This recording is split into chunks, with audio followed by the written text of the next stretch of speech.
Hey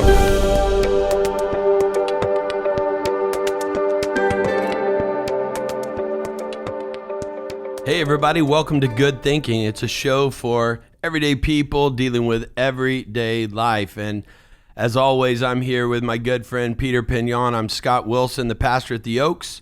And Peter's like the greatest counselor in the world. And so Peter, how's it going? Hey man, doing well. So glad to be here again. Hey, we got a new spot. Yeah, man, I like this. I love it. I like it a lot, because I've always seen myself as kind of like a rapper slash DJ type deal. Mm-hmm. So the mic here, I just feel so much more confident and like this is what I was made for. How do you feel? On the ones and twos, I feel good. And ones and twos. I don't know if you know this, but back in college, I was a DJ, and my DJ name was DJ Rock. I like it. Yeah. So we got P Skizzle with DJ Rock. I like. Okay. Well, we might have to. Yeah, we're gonna have to probably have some rap segments we'll get some on this Good Thinking eventually. Yeah. They ain't ready for it though. No, they're not ready. I think I'm really not ready, but whatever. It's a dream world. Yeah. Hey, well, we did a service the other day at Oaks Church, the church that I pastor. We did it together on a Sunday. It was the opening of what we were calling Time Out. Yeah. It was powerful, wasn't it? Significant, man. Big moment. Did you get feedback on it that was good? Yeah, I think it's starting that conversation. I mean, we're all going through so much all the time, and just in this season, it just allows us to be open and honest. And that's all we want to do today is just go in a deeper dive. Yeah, we were talking about in that segment about rest. Yeah. And about finding rest, and we hit that. But one of the things that really hit hard, it seemed, is that one of the things we talked about is what are we dealing with during this time, this COVID-19, but it's not even that. It's just crisis time, that we dealt with. And we talked about different things. And you said one of the things we were dealing with was grief. Yeah. Right? And so, hey, guys, if you're wanting to go back and see it, because it's worth it, don't you think? Oh, yeah. Because we're going to go a deep dive on grief here, but we talked about way more about how to rest. You talked about how you deal with sleeping issues at times and how you handle that. We did a guided prayer. That was really fun, a good opportunity to walk with people and them walking with us through that opportunity to just get that rest in that moment. That was pretty powerful, wasn't it? I loved it. If you want to check that out, we always want to kind of give you opportunities to hear what we're doing here on Good Thinking on the podcast, but then also to connect on different things. So if you want to, go to oaks.church. If you go to oaks.church, it has a message library there, and you can connect in there on Time Out, where Peter Piñon and I did that together. This is the Time Out series. You can check it out, and it'll be in the link too here if you want to connect on that. But let's talk about grief a little bit, because I think when I think of grief, I think about death. Yeah. And I think that makes total sense. My dad passed away this last year. Yeah. Grieving that still. Really tough. In fact, I just did a session today that I talked about it and just started busting out crying. It kind of hit me. Yeah. And those things kind of hit at different times. But can you just talk? I don't know. Is that the best definition? Grief is feelings you have after a death, or what is grief? Yeah, I think for us, as we walk through this conversation, it's important to understand that grief is a feeling and a process. Okay. And that's what really messes with us sometimes is we feel like we're experiencing the grief in that moment. We have a loss and we feel it. And then that feeling passes and then we think we're done with the process. And I don't know if that's been your experience as you've been walking through your situation with your dad and things in the past, but that's what gets confusing is the feeling passes and you're like, oh, I'm good. Let's go. I'm done. But that's where in this conversation, we want to give people permission to feel the feeling. And that's what we talked about on Sunday is you got to release the emotion. So the feeling part of it, we got to let that go, but still recognize that we're walking through a process. We're walking through that. Oh man, you gotta break that down. Let's break it down. Yeah, because okay, so grief as a feeling is I'm really, really sad. Yeah. Like thinking about my dad, I get sad. Yeah. But you're saying that after, like, because there are moments now that I'm not sad, but that doesn't mean I'm out of the grieving process. Yeah. Is that right, what you're That's saying? right. Okay, take That's me right. through that process and kind of what that means. Yeah. So I think for a lot of us, when we have a loss of any size, it doesn't matter if it was your favorite pen, your favorite car, a person, a parent, whoever it is, whatever it is, we're going to feel that grief that's there, that eventually, okay? Good. So let's pause for a second. What Yeah. you said of this, that was interesting, is that some people are grieving that during this time, they didn't get to walk at graduation. Yeah. They didn't have a prom.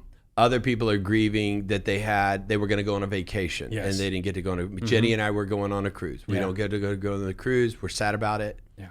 And those are different levels of grief. Some people are losing a job. They grieve losing the job, right? Yes. That's what you're talking about. That's what we're saying, yeah. Okay. Because like you opened up with, we're very aware that when we lose a person, we should be grieving. And we give ourselves grace and opportunity to do that. But when it's a different type of loss, that's when it tends to sneak up on us. But it's very healthy to walk through that process. Now, our minds, in the first stage of this process, they call it denial, because it's almost like our mind knows that there's so much that we have to handle that it kind of pauses and says, hold on a second, like you got to really make sure that this is true. And that's what, I don't know if you've ever delivered hard news to people, but in counseling, or I'm sitting with people and even in community contexts, I've been there when people have gotten that news and they just say, I can't believe it. There's disbelief, there's doubt. You don't know that's there. Now, that's not with everybody, but that's where it typically starts. Is So you even get the if- news of the loss, or you experience it and you can't believe that that's happening. Yeah, I just talked to them. I was just with them last week. I just saw them yesterday, right? Yeah. That type of thing. Exactly. Like, I can't believe it. Like, that happened. I was in Florida when my brothers called me and said, hey, Dad's in the last day. They think he's not going to make it through the night. I go, what are you talking about? I was just there.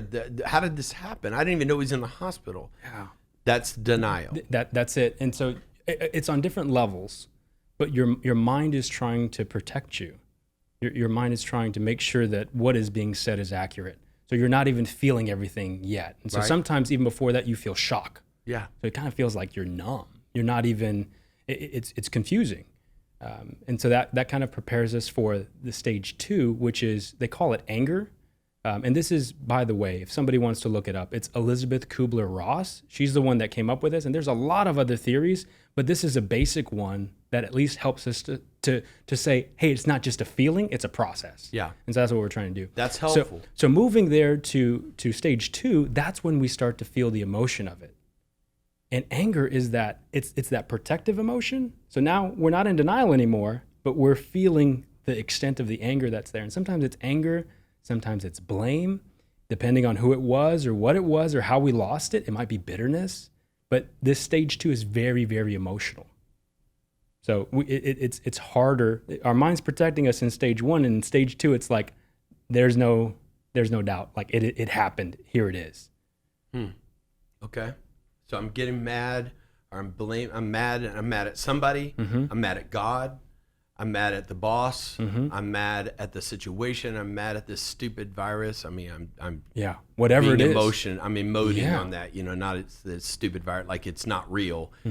But I'm mad at what this is how it's happening and what the impact is having. Okay. Yeah. And so right here, we're just going to take a pause and say that you and I have had many conversations about this idea of validation. So we think that stuffing the emotion down and acting like it's not there, that's like stage 1 stuff. But stage 2 is you have to express it. You got to get it out. And it actually takes more energy to stuff it than it does to just get it out in a healthy way. To just let it come out. I'm just going to do it. Okay. Do I'm it. mad. Okay. You know what I'm mad about? Not just at my dad dying. I'm mad at how it happened. I'm mad that he had Lewy body dementia. Yeah. I'm mad that here he is, a brilliant man, and he doesn't even know who I am. Yeah. He doesn't even know what's going on. Yeah. He's saying things and doing things that aren't him. And like, I'm even having to say, hey, he didn't mean that to people. That makes me mad because it doesn't represent my dad for who he is. He would be embarrassed that happened. Yeah. That makes me mad. Man, thank you for being honest with us.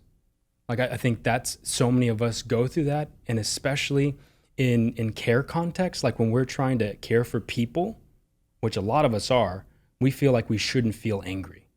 I mean, that's we judge ourselves really hard. So once you get it out like you just did, and I'm so grateful for that. And I feel it too on so many of the things that I've lost. But then you have to validate it and say, hey, that makes sense. It makes sense that you would feel that way.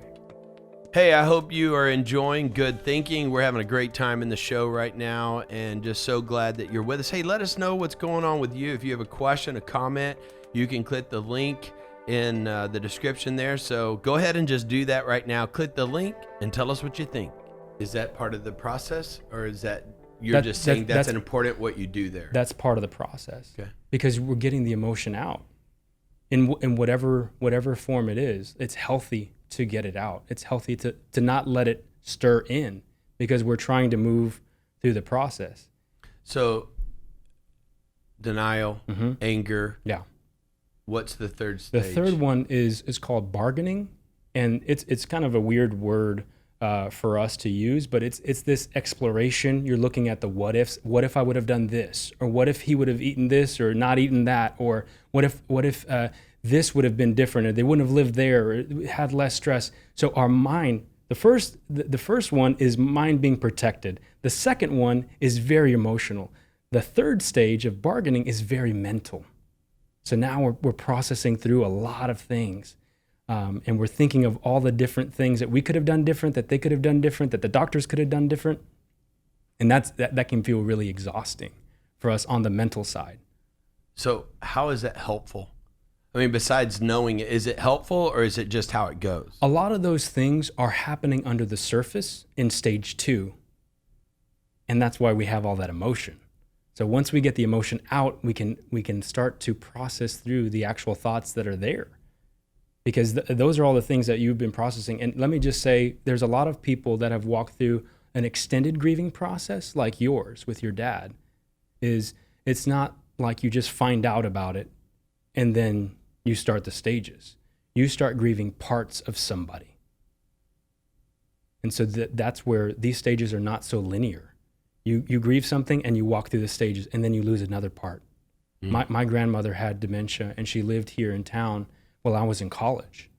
And I would go visit her, and there were good days and there were bad days. And on the good days, we would chat it up. And I'd get to practice my Spanish with her, and it was amazing. It was amazing to be able to do that. But on the bad days, I would start this process all over again. So it was like I didn't even have to grieve anymore on the good days. And on the bad days, it was feeling the anger all over again. And so that's one thing we want to give ourselves and everyone else permission to do. The stages are just helping us to have a reference point of where we are. So what do I do in bargaining? I mean, like, what do I do with that? Like on anger, I got to validate it, is what you're saying, is own it, validate it, say, it's not wrong for me to feel this way. It's just how I feel. And I might need to get somebody trusted, like a counselor, to talk about it. Sure. In bargaining, it feels frustrated for me even right now, thinking like, if I would have done this, if I would have done that, I would have. Well, the truth of the matter is I can't go back and change any of it. And some of it makes me feel guilty or frustrated. Like maybe I should have spent more time with him. Yeah. I don't know. I mean, what do you do with that? Just talk about it? So you got to get the thoughts out, because we think that we're at full awareness when we're thinking about it, but you have to get it out. So like when you tell me why, like that's the most common question that we ask in stage 3 is why. And a lot of us feel that shame of, why are we asking why? Why am I even asking that? But when you can ask the question out, either in a journal or in a conversation, it helps you to get it out and recognize that that's a question that you have. Yeah, you know that I wrote a book, Parenting with Purpose, and actually the book was part of my processing. I didn't know it was bargaining. I don't even know that it is bargaining as much as it, but what it was is I was asking questions and writing it out and writing it in messages and sharing it to pastors and then sharing it in our church. So good. And my counselor basically told me, when I was saying, so what am I supposed to be doing to process all this crap? You know, he goes, what you're doing. Yeah. He said, if I could get all of my clients to do it, it's just that I had a way to process that actually was profitable to help people that I was helping with, you know, so there was a reason to it, not just like just writing a journal that no one's going to read. It actually had so it got probably helped me to do that. And it helped me. I read it in one day. And that whole Saturday, I was reading it, and it was bringing up the things with my grandma. It gave me permission and sometimes even language for that. And that's why it's so good, because all of us are going to experience grief at some point in our life. Absolutely. So when we can go through that bargaining together, and that's what happens is we ask so many questions and we think about so many scenarios that it gets to the stage 4, and that's the depression stage of like, there are not answers to these questions. There's nothing, even getting answers to these questions, if we could, it's not going to bring the person or the loss back. I'm not getting the job back. I'm not getting the prom. I'm not going to probably get that money back, or whatever the grief whatever is, it the is, person. Whatever it is, because you Even already marriage. went through it. You already went through it. I mean, think about the story of Jesus and Lazarus in the Bible. This is John 11, if anybody wants to go read it. But Jesus, he tells them that he's going to bring Lazarus back, and yet he weeps with them. And he just syncs up and walks with them through their grieving process. They were already somewhere in these stages. And he took the time to just let it out. And I don't know if it was moments or minutes or hours later, but Lazarus comes back to life. But that didn't exempt them from the grief that they were experiencing. It already happened. It was already there. And so I think that's the permission that we need as we walk through this is it still hit them hard. Mm-hmm. They asked Jesus questions there. And they're like, well, if you would have been here, he wouldn't have died. Right. And so they're already, that's the bargaining type deal. And so then past the bargaining is depression. Yeah. Is that right? And it's not clinical depression all the time. I think it's situational depression. For people who struggle with it, they may be more likely or at risk to experience clinical depression if they've already had depression in the past. But this is more of just the exhaustion of, I've already processed my anger and all those other emotions. I've already processed the what ifs and the questions. I've let all those things out, and now there are answers to some, but even to those answers, I don't even like them. I don't like those, so our body just experiences that. And is depression anger at yourself? It not necessarily. It can be, but it's usually that lack of hope. So it's either no to low hope. Okay. And so we're experiencing that we don't have hope anymore. So you're preparing for that final stage in that depression of you're saying there's no hope for them coming back in this way. Mm-hmm. It's not going to happen anymore in the way that I want it. Or the graduation, even some of these seniors, if their graduation is next year, they lost it this year already. Yeah, that might be good, and that's something good to do. Get married next year, whatever it is. It's good to do those things because it can be helpful. But people who were getting married and they were having the big wedding and everything, they may have gotten married, but it's with 10 people, something like that. Okay, cool. I mean, not cool, but that happens. And so then is that acceptance at the end? So that's that last one. Is acceptance? Is the acceptance phase. It's just saying, there's no hope for this coming back, and I'm accepting the fact this is just how it's going to be. Yeah. And it's actually when we start to accept that we start to experience hope again. So now, explain that. Now we're not in this no to low hope anymore. Now we're starting to feel, hey, there still is meaning in life. That person mattered. That thing mattered to me enough to grieve it.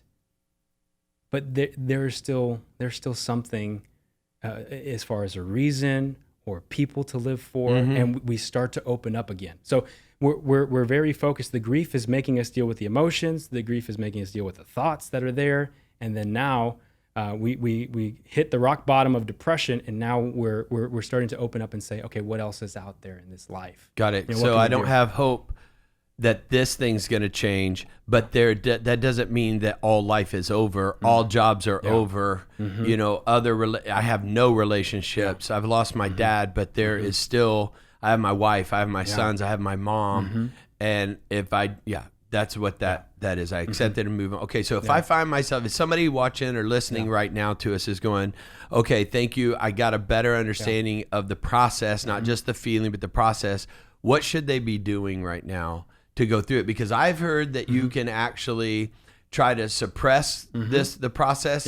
there's such thing as complicated grief. Yeah. There's all of that can actually cause you to get physically sick, emotionally sick, mess up your relationship. I mean, just like you get stuck. Yeah. And is that right? Oh yeah, I think it can happen. It doesn't happen to everybody. I think that's why we're talking about it and we're making it okay, because sometimes the grief and the loss stacks because we don't notice all these things that we're grieving. Even when you get married, you're grieving your singleness, even if you love that person.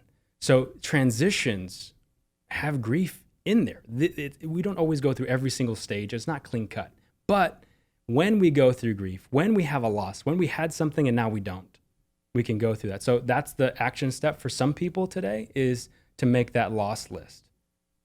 Just to say, how many things have I lost? How many things did I have before that I don't have now? And if we're not careful, like you said, it'll stack up on us. We don't even understand what it is. Like, I'll just give another example that helps on it is when Dylan went off to college, I had to grieve baby Dylan, little Dylan, kid at home Dylan, watching TV with me or going out and playing soccer. That Dylan's gone. Yeah. I still have Dylan. It's just he's going to be an older Dylan. You know, Hunter, same thing. Dakota, the same thing.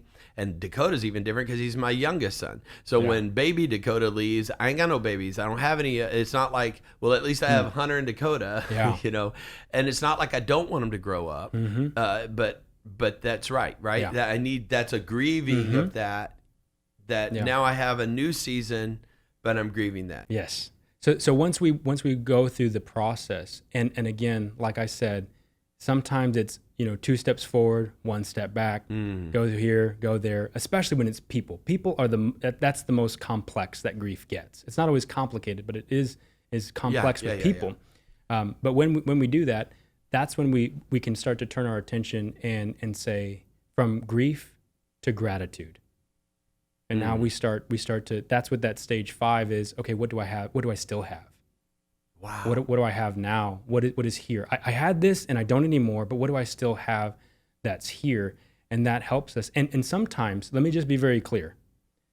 Sometimes we're holding grief in one hand and gratitude in the other. Wow. And that's okay. Wow. There's grace for that. At the same time. There's grace for that. Yeah. That's true. Like, I'm grieving the loss of my dad, but I'm so grateful that I had him for the years that I had him. Yeah. I grieve the loss of his wisdom, but I'm grateful that his wisdom is still in me. Yeah. That was there. Right? I mean, exactly. That's what. Exactly. And that's why, even in our culture, at least here in Ellis County, we have embraced both of those. I don't know, we even call them celebration services, because we're grieving the loss, but we're celebrating the life. You're talking like at a funeral? Yeah, at a funeral. A memorial service, a celebration. So we're celebrating their life. We're also that, if you have that faith, which I do, then, the Bible says we don't grieve as those who don't have hope. Yes. We have a hope. I know I'm going to see my dad again. Wonderful. I like that. Yeah. That's powerful. So that's what, we're already modeling that in a cultural way. We're just calling it out in a specific. So we can write that list out, and that's helpful. What do I do with that list?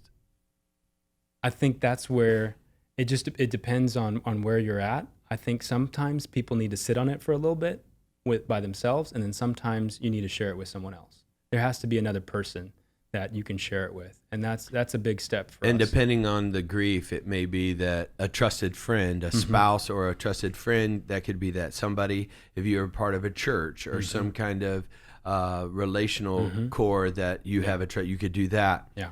We've done Grief Share here. Yeah, it's a wonderful group to be able to go. For me, as a pastor, everybody knows I'm a pastor. I'm a person of faith. I give that to God. Yeah. And then secondly, I have a counselor who I call a professional burden bearer. Now, it's not Peter. Peter, I think, is a fantastic, if not the best counselor in the world, but I have an incredible counselor myself. And Peter and I, since we do the show together, we're friends together. Peter is actually on a board with me. That makes it where that really is a relationship that needs to be stayed that way, not as a counselor. So I have a counselor that I go to process these things through. Peter, you go to count. We did this first session. You do that and process through. Yeah. And I think that's important. I think what's important is that sometimes we understand on that complicated grief. My understanding on that is when there might be some complication that I'm grieving, but there's things that weren't said. There were things that were not resolved. There were relationships, like I loved this person, but in the same way they mistreated me or something like that. And that's where sometimes it may be more than just needing a trusted friend. That's where you may need a professional burden bearer, a counselor.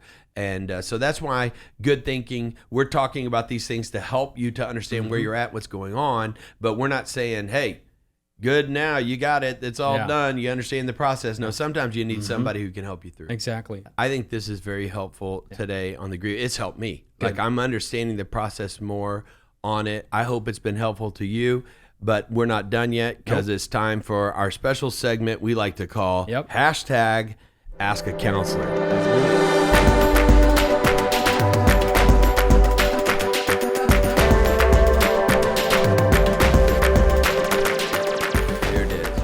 Do it, yeah. My wife and I have been grieving some of our losses recently, but we've gotten stuck because we feel guilty because there are people who have lost so much more than we have. So how do we process through grief and guilt? Yeah. Wow, that's a good question. It's a great question. And man, I know that I've felt that many times, because as we're processing through grief, and especially what we would consider the lower end of the spectrum, it's an event or something like you're talking about a cruise. It's harder to let ourselves grieve that because we can think of somebody who's grieving something that is I so can much hear more my significant. wife Jenny saying right now, "Oh my gosh, Scott, people have it so much worse. Come on, just get over it." And I'm going, well, they might have it worse, but I got it bad. Yeah. You know, I'm still feeling it. It doesn't make it illegitimate. I've got some pain here, and I want to be validated in my pain. Yeah. So that's what we're encouraging, our listeners to let them experience that too. So we add that guilt as an emotion to the list. And so somewhere between stage 2 of anger and stage 3 of bargaining and stage 4 of the depression, that's where the guilt can come in, and we let that out, and we realize that. As human beings, no matter what the loss is, it deserves to be validated. Think about this. I have 4 kids, and if one of my sons has busted his lip, okay, so he's busted his lip. We had to take him in, and all this. It was just a crazy situation. But my other son, he just got a little cut, and as my other son who's crying because he got a little cut in his lip, I'm not going to go over there to him and say, "Hey, you know what, son? Your older brother. He almost broke his teeth on the driveway. So you need to stop crying right now. Tough it up."